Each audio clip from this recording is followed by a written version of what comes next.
on the invention of lying. Were you disappointed by how that film ended up being received by audiences? No.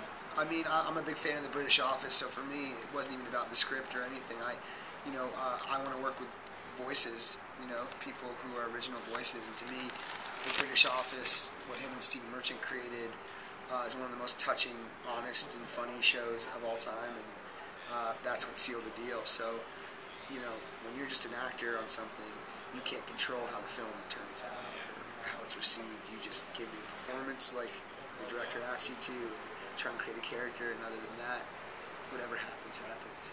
Yeah, Seth Rogen's another interesting case of someone who's taken on producing, and it looks like he's going to be directing too. Yes, him and Evan Goldberg. Yeah. James Franco, yeah, myself. yeah. So what's the name of that one? I believe it's called The Apocalypse. So is this Jay and Seth versus the Apocalypse, or I have they don't changed believe it's it? called that anymore. Yeah.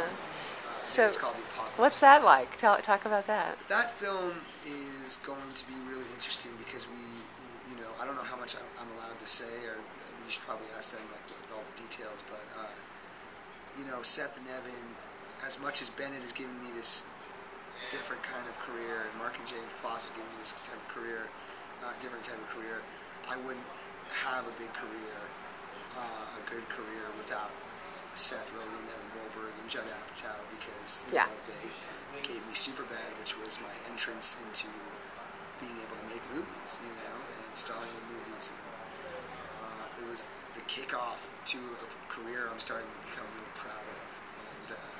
And so I owe those guys anything. Whenever they need me, I'm always there to support them. So, but the movie, is it going to be more of the same Superbad it's a tone? Comedy, Yeah. But but I'm excited about 50-50 turned out really well. Yeah, and that's a case where Rogen really pushed that into existence. He did, and he also pushed to make it as good as it was. I agree, yeah. Completely. He's a wonderful guy, very smart, and one of the most brilliant guys I've ever met. So Good Times Gang, Good Time Gang. What that's in pre-production? Is that going to happen? We don't know yet. It's Mark Wahlberg and I are attached, and that's an action film.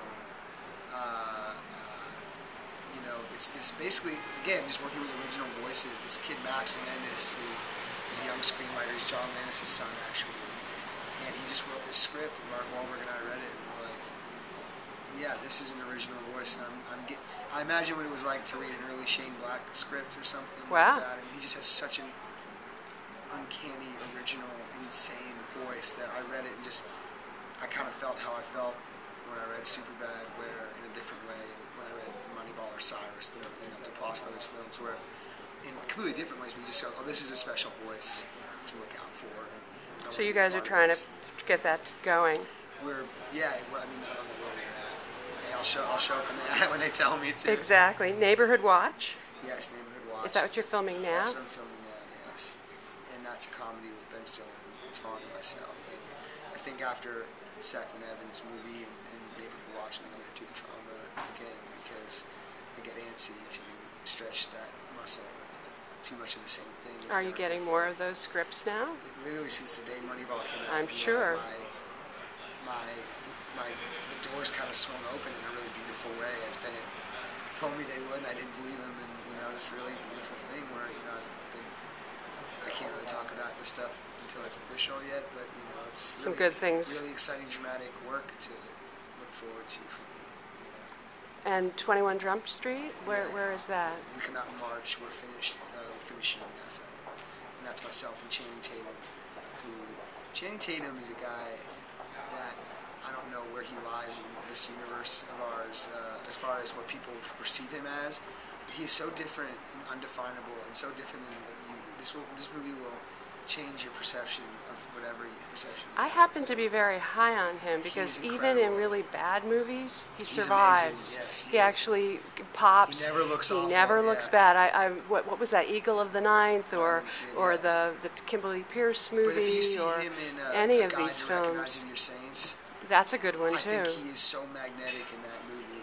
And he's a friend, and we made this film in 21 Jump Street together. But I just think he is a guy to look out for. Going to have a really fantastic career. The other one was the Ron Howard Vince Vaughn film that Right. wasn't that good, but I didn't he see was it. good in it. He was great in it. He's Yeah, always he's so why would you? In what way is he different from how we've seen him before? because he's so funny in 21 Jump Street. It's just shocking. It's just shocking. And that was the whole intention, was pairing me up with someone who you wouldn't expect to see me with. And it just works in a really magnetic way. Is he in the Johnny Depp role? No, there is no... Well, There is no. It's new not the characters. same. It's new characters, yes. Yeah. They just stole the title. Well, I produced that film and one of the writers of it, so I guess you'd have to Accuse lump me into you that of group. branding the movie a certain way. Well, the idea of young-looking cops going back to high school would seem like an interesting story to me. Getting to relive a really important time period of your life without a time travel device seemed really interesting to me in a Back to the Future type way. Where once I cracked this idea, the movie seemed resonant to me, which was, what if you go back thinking you have all the answers and things are going to be so easy this time around, and you get there and you immediately revert back to who you were, the same insecurities and feelings. And that to me seemed like a really potent idea for a film. But the title comes in how? I mean, why not give it a different title? I don't know.